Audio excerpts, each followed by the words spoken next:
Selamat datang di dalam pembicaraan kita mengenai pernikahan ideal bersama saya, Coach Lawrence.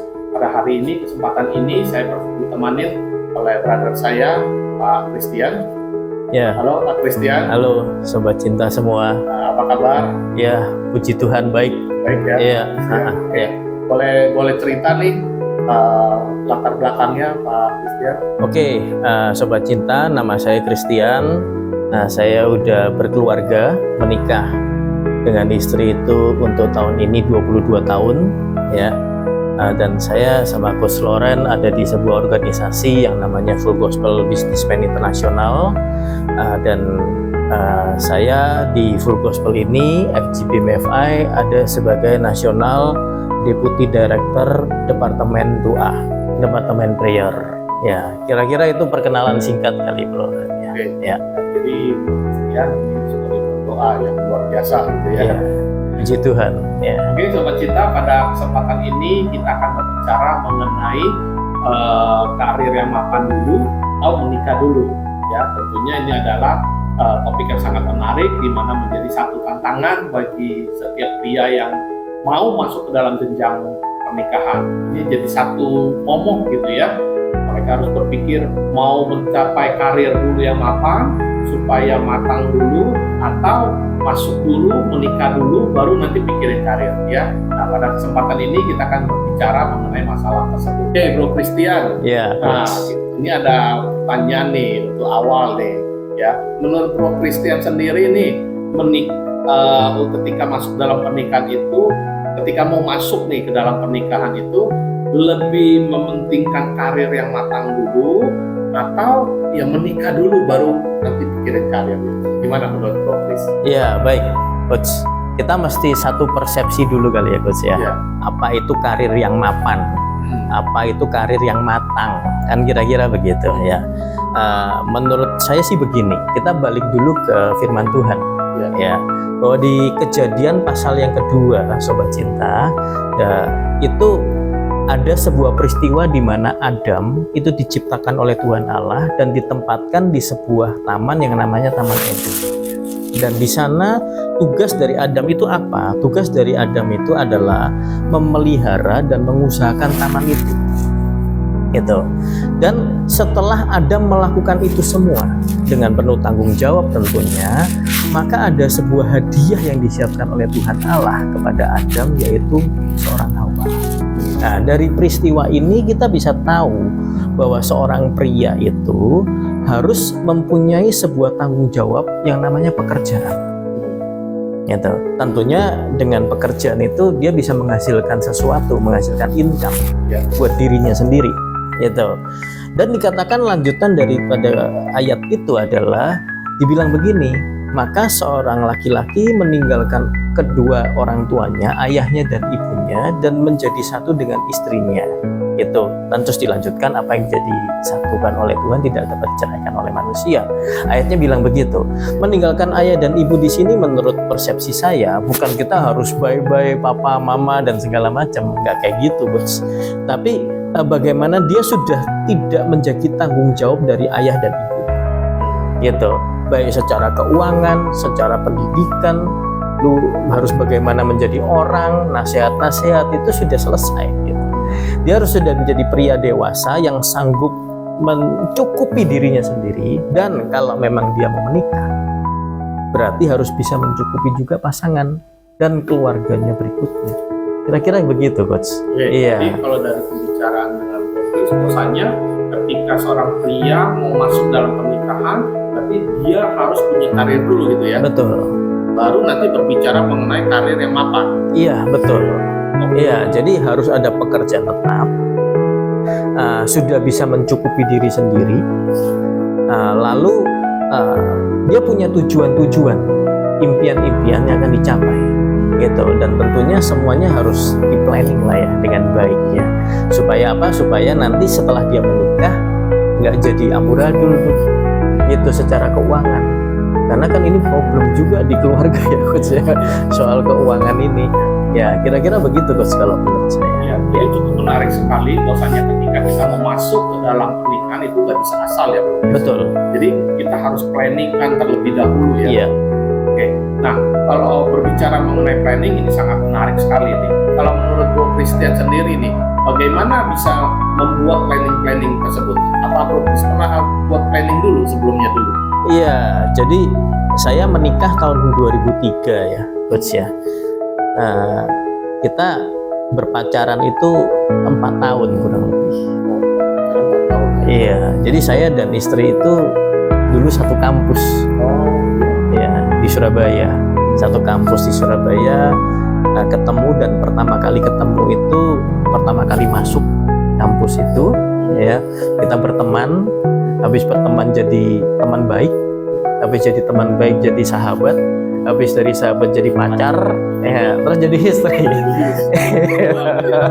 Apa ini luar biasa ini. Berarti di-planningkan dulu gitu ya.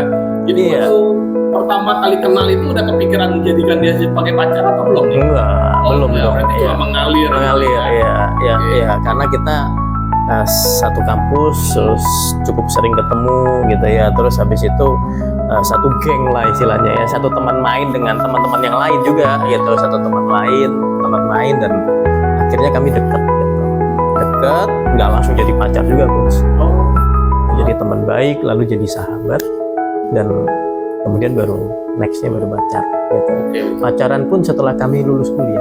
Oh, berarti lu 4 tahun juga ya? Iya. Berarti ya? Ya. Kurang lebih udah jadi sahabat 4 tahun baru masuk ke dalam pacaran. Iya, karena gini Coach, kalau soal planning tadi, ya, karena sekarang kita tahu ya bahwa kita punya yang namanya budgeting untuk pernikahan. Iya. Ya, ini kan kita bicara kalau soal karir dan menikah itu kan bicara soal duit juga kan ya, financial gitu. Bagaimana kita udah bisa settle secara financial gitu. Kita punya budget untuk pernikahan itu ada gitu. Jadi kita mesti plan ya, apa impian pernikahan kita, ya bagaimana skalanya dan segala macam. Itu kan kita udah punya gambaran lah, ada keinginan gitu, terutama buat yang cewek sih kayak gini-gini biasanya gitu. Dan bagaimana kita bisa mencapai itu tanpa hutang, Bos. Ini Gitu. penting gitu ya. Jadi jangan menikah dengan utang. Iya, Karena nanti udah masuk dalam pernikahan, pusing lagi mikirin bayar utang iya, ya. betul. Oke. Karena saya menjumpai itu, Coach, dimana karena mungkin apa ya, keterbatasan A dan keterbatasan B, dia menikah dengan hutang, dan endingnya sih rada berantakan sih. Iya, tiap hari pusing mikirin bayar utang. Iya, belum bisa mencukupi diri sendiri, masih perlu bayar hutang. Wah, repot. Jadi Iya. pastikan dulu nih Sobat Cinta, ketika mau masuk dalam pernikahan itu kita sudah harus settle bahwasannya ya tidak harus mapan, tapi minimal kita sudah bisa mencukupi diri kita sendiri dan kita bisa menyisihkan sebagian penghasilan kita untuk membangun pernikahan. Iya, Ya, iya. kira-kira seperti itu ya Bro Chris ya. Betul, Coach. Jadi Iya, harus ada planning terlebih dahulu. iya, Pertanyaannya adalah begini, Bro Christian. Ya. Ketika kita sedang pacaran nih, ya kan kita juga tadi mau kumpulin uang, terus kita mau membangun finansial kita. Nah, tentunya kan juga satu dilema ya. Ketika kita sibuk bekerja, tentunya kita juga harus mengimbangi dengan pacaran tadi. Gitu. Kira-kira itu bisa jadi bermasalah nggak gitu? Harusnya sih kalau kita punya cara berpikir yang dewasa, itu harusnya tidak masalah, Coach. Gitu. Makanya saya bilang, ada satu quote bilang, boy is always be a boy. Gitu. Itu nggak boleh terjadi untuk Sobat Cinta. Kita jadi boy boleh, Iya. tapi setelah kita sudah mau masuk ke usia menikah, kita harus jadi man, jadi pria yang bertanggung jawab. Gitu. Karena itu kita harus bisa, kalau orang yang sudah secara dewasa, pria secara dewasa dan bertanggung jawab, dia harus punya yang namanya prioritas. Gitu. Kenapa orang kok bisa sampai nggak bisa bagi waktu? Biasanya karena dia tidak bisa mengatur skala prioritas. Gitu. Dia enakin yang enak diduluin gitu. Main game melulu, istilahnya kayak begitu. Nongkrong sama temen itu diprioritaskan buat dia, gitu.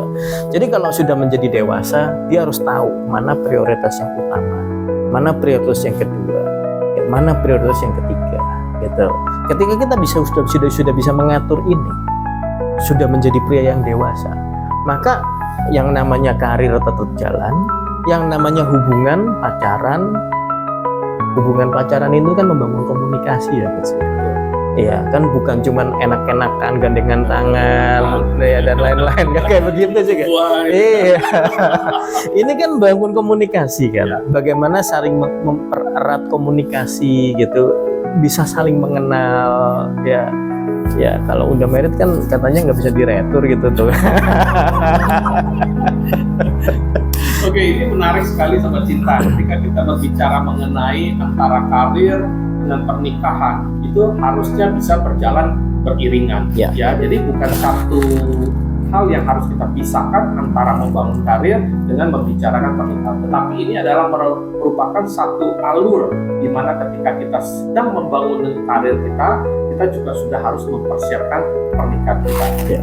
Kira-kira nih, ketika kita sedang mau masuk dalam pernikahan, kira-kira ada nggak tekanan-tekanan dari orang-orang sekeliling kita, misalnya nih untuk ayo cepat bermarried, kamu udah umur berapa nih, jangan pikirin karir dulu. Kira-kira Bro Kristen pernah mengalami hal seperti itu? Iya, dalam hidup saya sih saya mengalaminya. Gitu. Kenapa kok saya mengalaminya? Karena saya ini ada keluarga besar, ya, dimana setiap senior saya, kakak saya itu menikah. Gitu. Tidak ada yang tidak menikah, semuanya menikah, dan range umurnya itu kurang lebih hampir sama. Jadi ketika sudah kakak yang pas di atas saya menikah, ya otomatis dorongan untuk saya menikah itu makin kuat gitu dari keluarga gitu lah. Oh, ini udah waktunya nih, kamu kan umurnya udah cukup gitu ya, kerjaan kan sudah ada segala macam. Jadi ya ada hal-hal semacam itu ada. Kita di budaya timur sih masih ada ya kayak gini-ginian ya. Hari raya masih ditanyain. Iya, hari raya, iya, betul. Setiap kali ngumpul keluarga ya, itu. Hari raya. Oke, jadi kalau seperti itu, tekanan itu harusnya menjadi motivasi atau malah menjadi satu beban bagi kita. Gimana Bro Christian? Harusnya bisa menjadi motivasi. Itu. Malah menjadikan motivasi. Motivasi. Gimana tuh ceritanya? Yang pertama kita harus sudah punya pasangan dulu dong. Iya, kalau enggak mau menikah sama siapa? Iya. Jadi kita bicara konteksnya udah punya pasangan ya guys. Ya, jadi konteksnya kalau kita sudah punya pasangan, otomatis ada dua yang akan mendorong kita untuk bisa meningkatkan diri. Yang pertama keluarga kita sendiri, yang kedua pasangan kita. Ya, otomatis kalau buat cewek ya, buat cewek, buat pasangan kita, itu dia juga akan mikir gitu, saya umurnya udah berapa, pacaran udah berapa tahun, masa cuma dipacarin terus kan gitu ya, kapan dinikahin gitu. Jadi dorongan itu pasti ada, secara tidak langsung maupun secara langsung gitu. Secara langsung ya langsung ditanya gitu, kapan lu mau nikahin ke saya gitu. Tapi secara tidak langsung kan kita bisa lihat gestur-gestur dia, kode-kode dia dan segala macam gitu. Jadi itu harusnya membuat kita motivasi untuk apa? Kalau kita masih mikir karir gitu ya, wah saya masih pengen pengen berusaha, pengen punya karir ini, pengen. Kalau sekarang anak-anak muda sekarang selain berkarir misalnya di dunianya dia punya side job juga untuk saling makin ngumpulin uang dan segala macam ya, masih perlu ini, masih perlu itu. Oke, kita mesti meningkatkan diri juga, bagaimana kita bisa mengatur waktu untuk itu ya. Dan satu titik ya, kalau memang kita sudah berpacaran dengan membuat komitmen hubungan pacaran ya, kita harus berpikir untuk supaya kita bisa menikah. Ini tanggung jawab, gitu. Ini tanggung jawab. Kita nggak bisa macarin anak orang terus-menerus, gitu. Kita harus punya satu langkah. Ini sebuah langkah yang menentukan ya dalam hidup kita, gitu loh. Nah, oke, hari ini, tahun ini, tanggal ini. Kira-kira gitu, Coach. Motivasi. Ada motivasi ya. Motivasi. Pernikahan itu bukan menjadi satu beban untuk malah menghambat karir, tapi boleh dikatakan ini adalah selaras. Yes, ya, selaras. Ketika kita sedang membangun karir kita juga harus memikirkan untuk membangun pernikahan pernikahan. Karena betul tadi dikatakan waktu akan berjalan terus. Gak Ya. mungkin kita pacaran gak ada batas akhirnya gitu ya. Nah ini menarik sekali gitu. Oke, kalau berbicara mengenai planning, nah dari Bro Christian kira-kira bagaimana nih ketika dulu sebelum married Ya. punya planning, Ya. kapan mau menikahnya? Kira-kira udah pernah membuat planning seperti itu tadinya? Ya, saya waktu menjelang pernikahan, saya ada planningnya, gitu. Memang nggak secara apalah terinci, tertulis dan segala macam. Tapi dalam diskusi kita dengan pasangan kita dan dengan keluarga tentunya itu ada planning, gitu. Sebab begini, Coach, kalau untuk pernikahan itu selain kita mesti memikirkan hari H, itu ada uang yang harus kita keluarkan, ada budget yang kita harus spend, pesta, gitu. Dan hari-hari ini beda dengan waktu kita, Coach, gitu. Makin lama makin mahal. Ya, dulu yang namanya foto ya udah cuman foto dan video. Ya, sekarang ada foto pre-wed, ada foto di ini apa namanya di area pernikahan gitu. Ya, foto liputan, hari H, ada sangjit, macam-macam gitu. Kita bicara soal foto gitu ya. Ini cuma foto aja gitu. Jadi macamnya makin banyak. So budgeting untuk pernikahan makin lama makin gede gitu ya. Kita mesti menyesuaikan itu dan kita mesti planning. Oh, skala kita punya wedding itu segitu. Ya, disesuaikan dengan kemampuan. Iya, jangan memaksakan ya. Zaman sosmed sekarang kan sering orang memaksakan yang dia tidak mampu. Ya, jadi kita masih punya sebuah kemampuan untuk bisa mengukur kemampuan kita dan menaruh itu untuk budget pernikahan kita. Jadi menyesuaikan. Oke. Selain budget pernikahan, kita masih memikirkan tempat tinggal. Penting ya. Penting. Rumah bisa aja bukan rumah yang baru atau beli. Gitu. Bisa aja kita masih kos atau kontrak, tapi kita udah harus mempersiapkan ya, karena hari ini kita nikah nih, Coach, tinggalnya di hotel dong ya. Besok mau tinggal di mana? Mungkin susah tinggal di hotel gitu. Iya, masa bisa lagi tinggal masing-masing, kan enggak juga gitu loh, kan udah harus tinggal bersama gitu. Iya, sebuah tempat tinggal, sebuah tempat di mana kita mau membangun keluarga kita. Kira-kira begitu. Oke, kalau berbicara mengenai tempat tinggal nih, menurut Bro Christian, lebih baik tinggal bersama orang tua atau keluar dari orang tua, dari rumah orang tua? Ini menurut pandangan saya akan lebih baik kalau sobat cinta, pasangan muda yang habis menikah itu tinggal sendiri, lepas dari orang tua. Itu kalau menurut saya akan lebih baik. Kenapa? Karena di situ dia belajar banyak, gitu, mandiri, ya, untuk bisa saling membangun keluarga tadi dengan suaminya, dengan istrinya, gitu.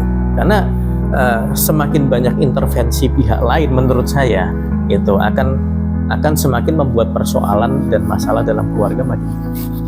Ini kalau menurut saya, gitu. Tapi nggak menutup kemungkinan pasangan baru ini masih tinggal dengan orang tua. Ada banyak alasan kali ya, Coach ya, yang mungkin bisa jadi alasan soal uang masih belum cukup gitu. Atau di rumah papa, di rumah bapak, di rumah mama masih ada kamar yang nggak kepake gitu. Orang tua sudah tua. Iya, atau nemenin orang tua karena sudah tua gitu. Jadi itu masih oke. Itu sepanjang kita bisa mengendalikan, kita punya keluarga, kita punya kesepakatan, kita punya komunikasi yang baik gitu dengan kita sendiri, dengan orang tua kita, dengan misalnya mertua kita gitu. Itu yang perlu dibangun gitu. Tapi sebaiknya memang berbisa. Memang alangkah baiknya karena firman Tuhan juga mengatakan seorang laki-laki akan meninggalkan ayah dan ibunya, ya dia akan bersatu dengan istrinya. Artinya kita mau masuk dalam pernikahan, alangkah baiknya kalau kita bisa meninggalkan rumah orang tua.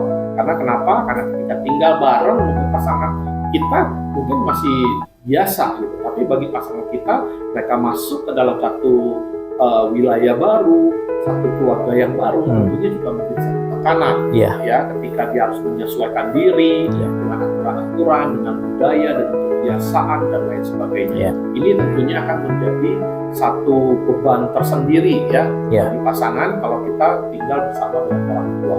Oke, menarik sekali nih Bro Christian ketika kita berbicara mengenai karir atau pernikahan. Nah, tadi kita bicara mengenai kita harus memplanningkan. Bagaimana ketika kita sudah memplanningkan, tapi kayaknya kok masih jauh gitu ya, udah dikejar-kejar, tapi ya kita kan nggak tahu kondisi keuangan kita, atau misalnya kena PHK. Padahal kita sudah planning, ya kan? Nah, bagaimana mensikapi hal tersebut ketika kita sudah membuat planning, tapi planning itu tidak bisa kita capai? Oke,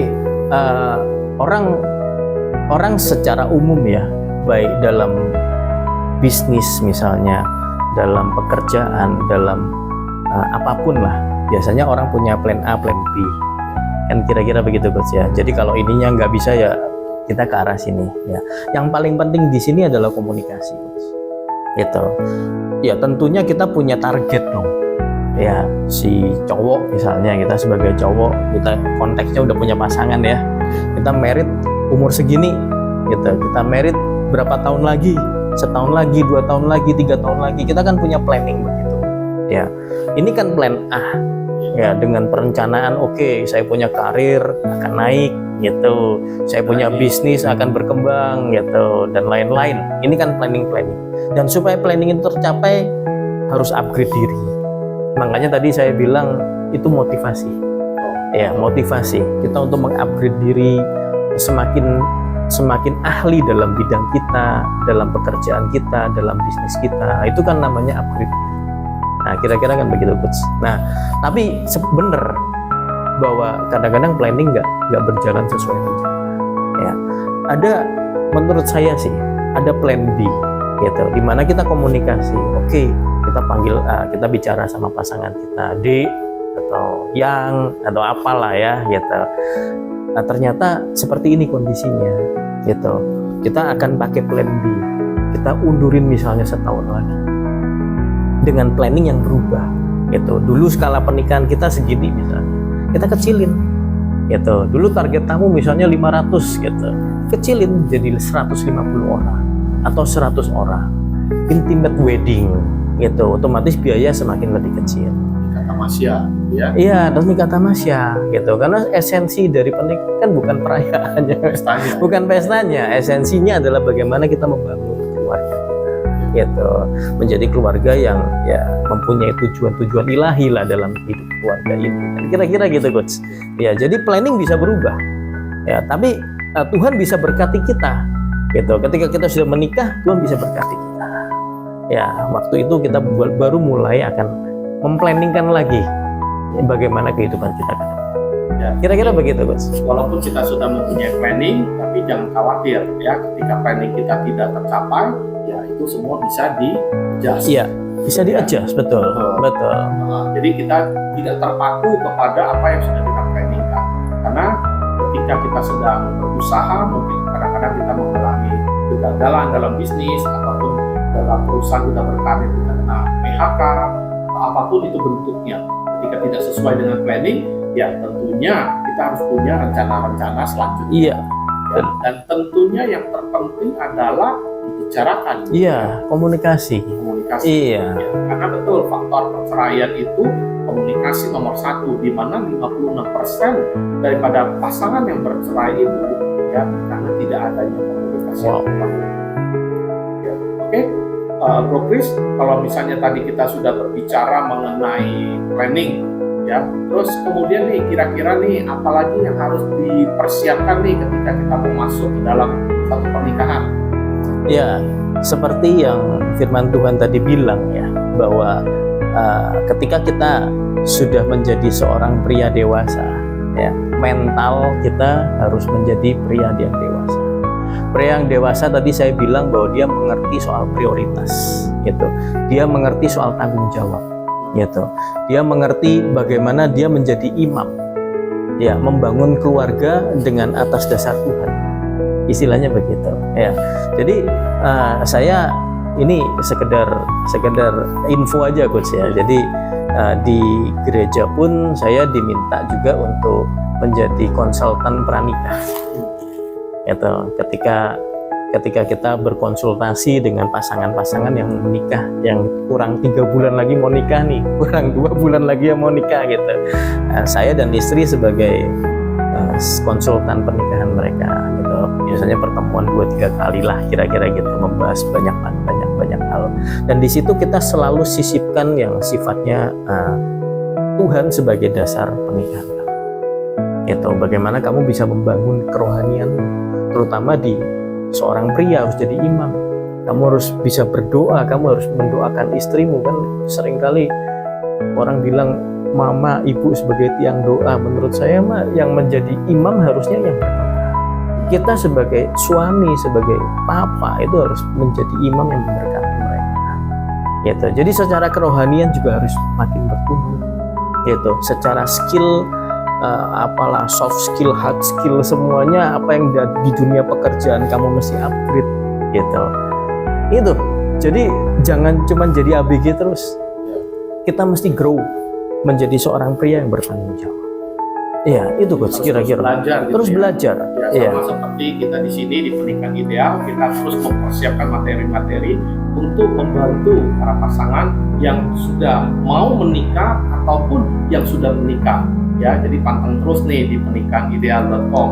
Ya, dan juga ikuti setiap talkshow kita di dalam Instagram di @pernikahan-ideal. Bro Chris, menurut Bro Chris nih, yang paling penting itu adalah untuk masuk dalam pernikahan itu adalah mempersiapkan keuangan atau mempersiapkan mental yang lebih penting. Wah, ini pertanyaan dua-dua penting. Dua-dua penting. Mental untuk menikah itu harus siap. Ya, keuangan tentunya juga harus siap. Gitu. Karena kalau waktu kita menikah semuanya duit. Ya, melek juga semua biaya jalan gitu ya. Melek biaya jalan. Makin deket ke hari H, makin banyak yang mesti dilunasin itu kan. Dan menikah pun begitu melek udah harus bayar tagihan ini, tagihan itu, tagihan ini banyak sekali gitu ya. Iya betul. Nah untuk mental begini, coach, ini kalau menurut saya, gitu. Karena kita yang udah biasa mengatur hidup sendiri. Setelah itu kita harus punya pasangan yang hidup bersama, gitu. Dimana kebiasaan-kebiasaannya itu seringkali yang saya lihat, dan ini juga pengalaman pribadi saya, itu bertolak belakang antara kita dengan pasangan kita, antara suami dengan istri, gitu. Itu seringkali yang namanya kebiasaan itu bertolak belakang. Ya, nah ini perlu mental, gitu. Bagaimana kita bisa menerima? Ya, menurut saya sih begini, coach. Untuk mental ini seringkali ya kita sebagai seorang cowok gitu ya selalu punya pride gitu. Nantinya ini pemikiran seorang cowok, rata-rata cowok-cowok di luar sana, nantinya gaya hidup istri saya harus ikut gaya hidup. Cara hidup istri saya mesti ikut cara hidup saya. Selera dia mesti ikut saya. Seringkali seperti itu, kita menuntut pasangan kita berubah. Yang terjadi sebaliknya. Ya, dua-duanya saling menuntut gitu. Nah, justru yang harus penting adalah penerimaan dan penyesuaian. Ya. Ini kalau menurut saya, dan itu butuh mental seorang pria. Nggak bisa mental anak ABG gitu. Makanya buat sobat cinta mesti punya mental seorang pria. Ya. Iya, yang bertanggung jawab, yang nggak cuma menuntut, yang bisa memberi, melayani. Nah, kira-kira gitu, Mas. Itu soal mental. Kalau soal duit mah nggak usah diceritain, nggak usah dikasih tahu juga udah tahu.